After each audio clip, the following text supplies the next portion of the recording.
Alright, a lot of people are getting really enthusiastic about overhead lifting, but we have to qualify the fact that not everyone should be overhead lifting. For example, if Jim goes ahead and puts his arms straight above his head, if we see him having to lean through his back to get his arms up, he's not really prepared to lift overhead because he's going to jam his shoulders or his facet joins his low back. So what we want to do when a lot of people are locked up in their mid-back or their hips is provide them drills that allow them to mobilize those areas so that we can get them lifting overhead as soon as possible. One of the drills I love to begin with is the around the world, and we can do these anywhere from really slow so they can focus on different components of the range of motion to very fast for more performance related aspects, especially like rotational athletes. So what Jim's going to do, he's going to take our smaller sandbag here. He's going to start with a real slow version at first. Remember, the movement comes from the hip. As he comes around, he's got to really try and arch through his upper mid-back. You see the range of motion that he's taking his arms through really helps sort of open up the torso, the shoulders, and the mid-back. Now he can go more to a performance stance where he starts getting movement, and he's using the energy he produces to keep the motion to be continuous.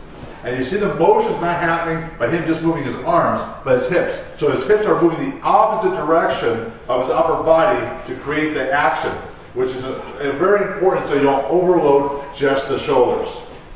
So now another way to sort of activate a lot of the shoulder girdle is to actually utilize the hips.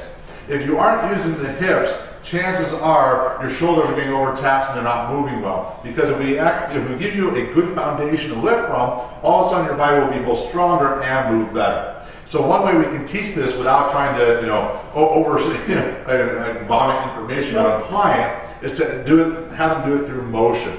So we're going to go into reverse lunge, which is a hip activated exercise. Have the bag on one shoulder. Jim's going to step back in the bomb position. He's going to press the weight up and over the other side fully, come back up, and then he's going to reverse to the other side. What this is doing, again, we're getting a lower body pulling action, so his glutes and hamstrings are being involved. Because of the transition to the bag, we're getting lateral stability, so his whole torso and glutes are having to fire to control him, which are going to wake up a lot of stabilizers of the lower body to help out the torso. And what you'll see too is we're getting a dynamic stretch on the hips that allow him to actually lift the weight overhead easier when he goes back and transitions to a typical, let's say, clean and press stance.